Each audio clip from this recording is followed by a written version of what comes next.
Assalamualaikum warahmatullahi taala wabarakatuh. Kembali bersama channel Kebaikan Inhil. Seperti biasa yang banyak membahas seputar pendidikan profesi guru atau PPG tahun 2022. Nah, kali ini saya akan membahas seputar surat yang pernah dikeluarkan oleh Ditjen PAI atau Direktorat Jenderal Pendidikan Agama Islam seputar eh, verifikasi calon peserta PPG tahun 2022. Ini peserta di tahap satu atau batch satu. Nah, yang ingin saya bahas dari surat ini adalah karena memang banyak Bapak Ibu yang merasa dirugikan, tidak terima. Nah, jadi di sini saya ingin membahas di poin kedua. Di sini Bapak Ibu, mari kita baca sama-sama pelan-pelan. Penetapan calon peserta PPG dalam jabatan tahun 2022 didasarkan atas tahun seleksi akademik yang pertama. Berarti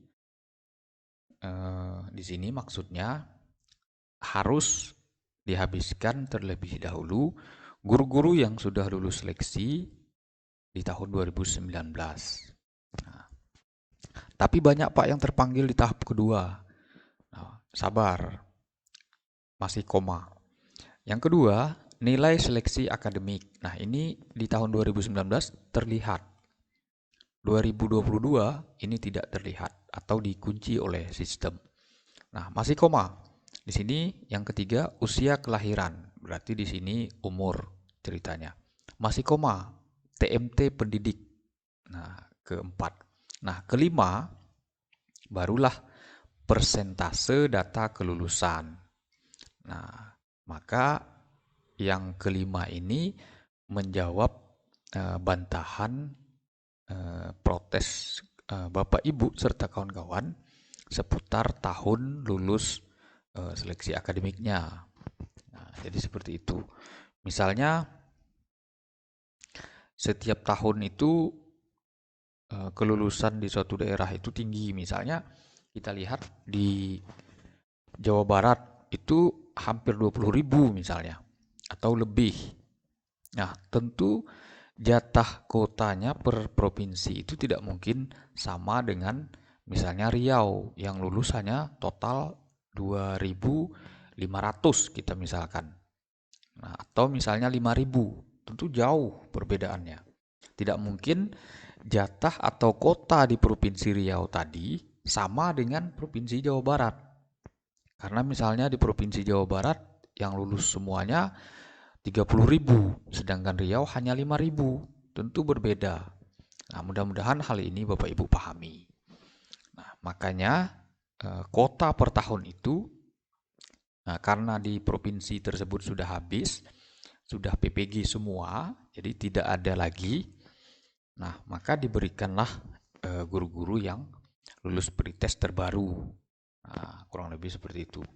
Karena di daerah tersebut guru-gurunya sudah PPG karena daerah tersebut dibiayai oleh APBD. Nah, jadi seperti itu Bapak Ibu. Nah, mudah-mudahan Bapak Ibu paham arah maksud eh, cerita saya ini. Memang perlu saya gambarkan. Insya Allah nanti kalau ada waktu akan saya gambarkan teknis atau mekanisme perhitungannya. Karena ini cerita persentase atau kota per tiap provinsi berdasarkan kelulusan. Nah, tadi sudah ada gambarannya. Seperti pembagian keadilan. Nah, kurang lebih seperti itu, Ibu. Tidak mungkin jatahnya sama pukul rata per provinsi. Nah, sedangkan per provinsi itu pun nanti akan dibagi lagi per kabupaten kotanya. Nah, kurang lebih seperti itu, Bapak Ibu. Semoga bermanfaat agar penasaran, protes atau hal-hal lain yang masih mengganjal di hati sebagai jawaban dari sebagai jawaban video ini dan data ini. Sebenarnya sekali lagi Bapak Ibu, surat seperti ini jika Bapak Ibu masih ragu, Bapak Ibu bisa minta ke Kanwil. Nah, dan perlu juga sebagai catatan, tidak semua orang Kanwil itu tahu. Nah, apalagi dia bukan operator. Nah, jadi Bapak Ibu harus mencari, pastikan bahwa Bapak Ibu bertanya atau meminta data kepada operator yang menangani PPG. Mudah untuk mengetahuinya. Jika misalnya ada teman Bapak Ibu yang PPG dari guru madrasah ataupun PAI, nah, siapa operator yang memverval itu? Nah, tidak mungkin operator itu tiba-tiba diam saja. Tidak mungkin tahu dari mana informasinya. Nah, karena ketika sesuatu hal perlu cepat, tentu ada menghubungi, apakah itu lewat telepon maupun di grup WA. Nah, jadi Bapak Ibu yang masih penasaran dengan data ataupun surat-surat, langsung meminta ke operator Kanwil. Nah, soal nomornya tentu Bapak Ibu yang lebih tahu karena berada di daerah Bapak Ibu masing-masing. Nah, karena operator itu tidak mungkin dia hanya berada di grup satu saja, misalnya MGMP SMP, tidak mungkin. Pasti operator itu berada di misalnya guru PAI provinsi apa misalnya biasanya. Karena operator itu menghandle juga untuk pencairan TPG. Nah, jadi sangat sentral sekali. Jadi sangat apa namanya? Sangat penting sekali peran operator Kanwil tersebut dalam hal urusan PPG ini. Karena saya sangat apa namanya merasakan sekali peran seorang operator Kanwil. Bahkan nanti Bapak Ibu ketika PPG lulus, maka nanti terakhir sebagai syarat terakhir dari apa namanya untuk menerima TPG, nanti ada lagi untuk pengajuan NRG. Nah, itu juga operator yang menforval atau meng-ACC. Jika misalnya operator itu tidak meng-ACC, maka dia tidak bisa. Maka dia tidak terkoneksi ke Dikbud. Nah, jika misalnya ada kesalahan, maka juga operator itu yang akan menyampaikan ke guru yang bersangkutan.